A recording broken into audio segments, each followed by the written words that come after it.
It's the great tragedy of our generation. We spent 40 years working 40 plus hours a week.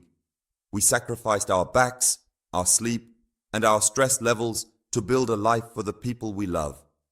We did it for our kids. We did it for our grandkids. But here is the hard truth, the kind of truth we don't like to talk about at Sunday dinner. Most men will work themselves to the bone for their family, but they won't get healthy for them. 1 out of every 4 of us is being taken out by heart disease.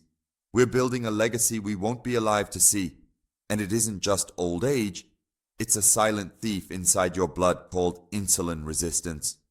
Today, I'm going to show you how to take your life back, not with a diet, but with a blueprint to make sure you're there to see your grandkids graduate. Think of your body like a house you've owned for decades. Your food turns into sugar, fuel, and a hormone called insulin is the key that unlocks the front door to let that fuel in. In modern life, we've jammed the lock. The stress of the mortgage, the hidden sugars in healthy bread, the hours spent behind a desk or a steering wheel. It's like we've snapped the key off in the door. The sugar stays outside, rotting on the porch. That's insulin resistance. It feels like fatigue you can't shake, a foggy brain, and joints that ache for no reason. But if you don't fix the lock, the 4 horsemen come knocking. Heart disease, Alzheimer's, diabetes, and cancer. The good news? You can fix the lock, and you don't need to be an athlete to do it. Let me talk about Tom. He was 54 years old when he collapsed in his driveway. His wife found him face down next to his truck, keys still in his hand. He'd just gotten home from another 10-hour shift at the factory. The paramedics worked on him for 18 minutes. His 3 kids watched from the doorway. Tom survived. Barely. Triple bypass surgery. 6 weeks in recovery. But here's what haunts his wife, Linda, to this day. 6 months earlier, Tom's doctor told him his blood sugar was high. His cholesterol was climbing. He needed to make changes. Tom said he would, but he never did. Too busy, too tired, too much to do. He thought he was being a good father by working those long hours, providing for his family. He didn't realize he was slowly killing himself for them. Tom's story isn't unique. 1 out of every 4 men dies from heart disease. And it doesn't start in your heart. It starts with something most men have never heard of. Something you can fix. Starting today. The doctors told Tom he had heart disease. They gave him pills. Lots of them. But nobody explained why his heart gave out. Nobody told him about the real enemy. Insulin resistance. Let me explain this in a way that makes sense, because your doctor won't take the time. Think of insulin like a key. Every time you eat, your body releases insulin to unlock your cells and push sugar inside for energy. But after years of eating processed foods at every meal, sitting at a desk for 8 hours straight, barely sleeping because you're stressed about work, grabbing fast food because you're too tired to cook, those locks start to jam. The key doesn't fit anymore. The sugar can't get into your cells, so it just floats in your blood, damaging everything it touches. Your arteries, your brain, your heart. This is what happened to Tom, for years before his heart attack. And here's the terrifying part. It's probably happening to you right now. You're tired all the time. You can't lose that belly no matter what you do. Your brain feels foggy. Your joints ache. You think it's just age, getting older, part of life. It's not. It's insulin resistance. And it's setting you up for heart disease, type 2 diabetes, Alzheimer's disease, cancer, the 4 horsemen of early death. But Tom's story doesn't end in that driveway. Lying in that hospital bed, tubes coming out of his chest, Tom made a promise to Linda. He said, "I'm going to be here to walk our daughter down the aisle. I'm going to meet our grandkids. I'm not leaving you." His cardiologist was honest with him. "The surgery bought you time, but if you don't change, you'll be back here in 5 years. And next time, we might not be able to save you."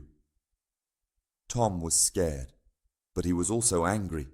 Angry that nobody had explained this to him before. Angry that he'd wasted so many years ignoring the warning signs. So he asked the one question that changed everything. What do I actually need to do? The cardiologist referred him to a metabolic specialist, a doctor who understands insulin resistance, and that doctor gave Tom 7 steps. Not complicated, not expensive, just effective. Within 6 months, Tom lost 45 pounds. His blood sugar normalized. His energy came roaring back. He's 62 now. Just became a grandfather. Plays with his grandson every weekend. Linda tells me, I got my husband back. These are the same 7 steps that saved Tom's life. And they can save yours. Tom's doctor told him something shocking. You need to stop eating for 14 hours every day. Tom thought he was crazy. I'll starve, he said. But here's what the doctor explained. When you're constantly eating, breakfast, snacks, lunch, snacks, dinner, snacks, your insulin never gets a break. It's constantly unlocking cells, pushing sugar in over and over. Your body forgets how to burn fat. It only knows how to burn sugar. But when you give your body a break, when you stop eating from 7 p.m. to 9 a.m., something magical happens. Your insulin levels drop. Your body says, oh, I guess we need to burn fat now. And it remembers how. Tom started simple. Finished dinner by 7 p.m. Didn't eat again until 9 a.m., just black coffee in the morning. That's it. 14 hours, every night. Within 2 weeks, he'd lost 8 pounds, without even trying. Step 2. Eat real fiber. Tom used to eat bacon and eggs for breakfast, sandwich for lunch, meat and potatoes for dinner. Almost no fiber. None. His new doctor said, you need 35 grams of fiber every single day. Why? Because fiber slows everything down. When you eat fiber with your meals, the sugar doesn't rush into your blood. It trickles, slowly. Your insulin doesn't have to panic. Tom started eating. Oatmeal with raspberries for breakfast, big salads with lunch broccoli, and carrots with dinner apples and pears as snacks. Real food. Not powders or pills, just food. The first week, his stomach was upset. Too much fiber too fast. So he backed off and slowly increased. But by week 3, he felt incredible. No more 2 p.m. crash, no more bloating. Brief pause, shift tone. Now, before I show you the other 5 steps, I need to tell you something about Tom's biggest mistake. Because Tom did something in month 2 that almost undid all his progress. He thought he was being healthy. His wife thought so too. But it was secretly spiking his blood sugar and keeping him insulin resistant. I'll tell you exactly what it was in just a minute. But first, the next 3 steps. Tom's doctor gave him a simple rule. After you eat, you walk. Not a workout, not a jog, just a walk. 10 minutes. Around the block, through the house, anywhere. Why? Because when you walk after eating, your muscles soak up that blood sugar like a sponge before it can damage your arteries. Studies show a 10-minute walk after meals drops your blood sugar spike by up to 30%. Tom walks after breakfast while listening to the news, after lunch around the factory, after dinner with Linda. He says it's now his favorite part of the day. This was the hardest step for Tom, because he loved bread, pasta, rice, potatoes. But his doctor was blunt. Those foods are killing you. Here's the truth. Carbs turn into sugar in your blood. The more carbs you eat, the more insulin your body has to release.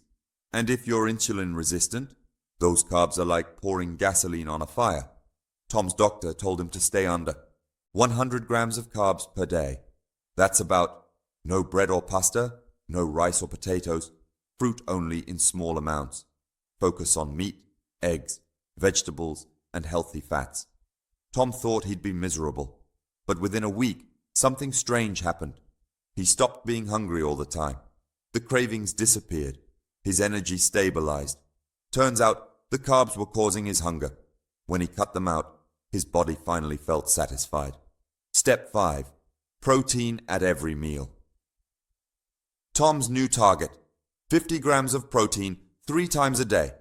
That's 3 to 4 eggs for breakfast, 6 ounces of chicken for lunch, 8 ounces of fish for dinner.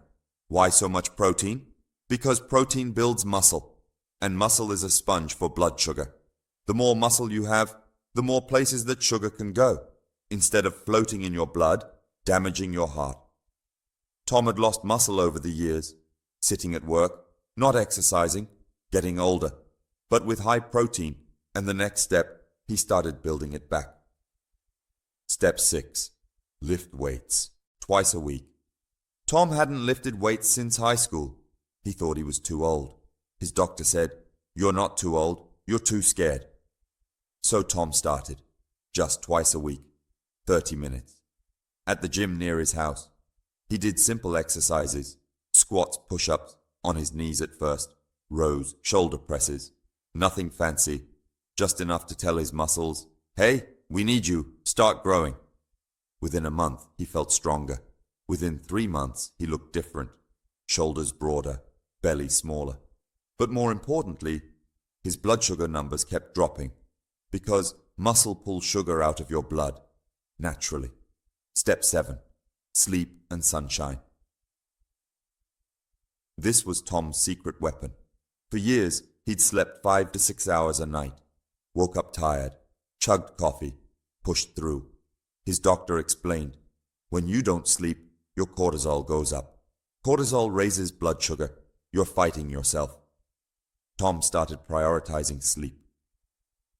In bed by 10 p.m. No TV in the bedroom room, dark and cool. No coffee after noon. And every morning, he stepped outside for 10 minutes, just stood in the sunshine. Vitamin D from the sun helps insulin work better, and morning light resets your sleep cycle. Tom says he now sleeps like he did in his 20s. Deep, restful, healing. Remember I said Tom almost undid his progress? Here's what happened. Month 2, Tom started drinking fruit smoothies every morning. He thought he was being healthy. Fruit is good for you, right? Wrong. Those smoothies had 60 grams of sugar. From natural fruit. But sugar is sugar. His blood sugar was spiking to 180 every morning. His insulin resistance wasn't improving. He couldn't figure out why he'd stopped losing weight. When he finally tested his blood sugar after a smoothie, he was shocked. He switched to a protein shake with spinach and berries. Blood sugar, 110.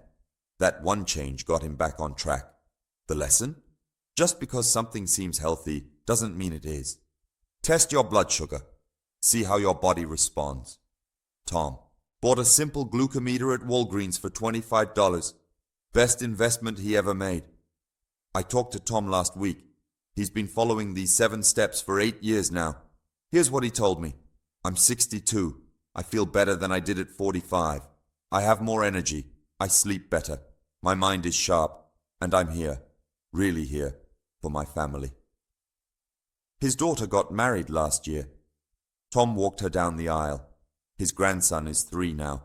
Tom takes him to the park every Saturday, pushes him on the swings, chases him around. Things he never could have done if he hadn't changed.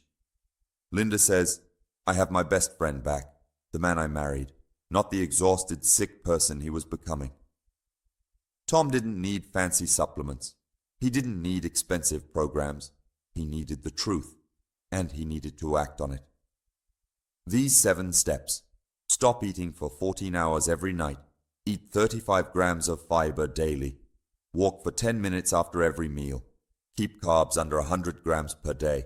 Eat 50 grams of protein 3 times a day. Lift weights twice a week. Sleep 7.5 hours and get morning sunshine. Simple. Not easy, but simple. And they work. Not just for Tom. For thousands of men who've reversed insulin resistance and taken their lives back. Here's what I want you to understand. You think you're being strong by pushing through, by ignoring the warning signs, by putting everyone else first. But you're not being strong. You're being reckless. Because when your heart gives out, and it will, if you don't change, your family doesn't just lose your income. They lose you. Your wife loses her husband. Your kids lose their dad. Your grandkids lose their grandfather. Is that what you want? To be a memory instead of a presence? Tom almost became a memory, a story his daughter would tell her kids. Your grandpa died when I was 28. He worked so hard for us. But Tom made a different choice. And because he did, he's still here. You can make that choice too. Today, not tomorrow, not Monday, not after the holidays. Today. Because every day you wait is another day of damage, another day closer to that driveway moment. Your family needs you alive, healthy, present. You owe it to them, and you owe it to yourself. If this hit home for you, share it with a man you care about. A brother, a father, a friend who's heading down the same road Tom was on, and subscribe to this channel.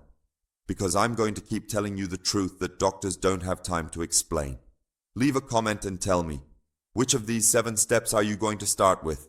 You don't have to do all 7 at once. Pick one. Start today. Your life is worth fighting for, and you're stronger than you think. I'll see you in the next video.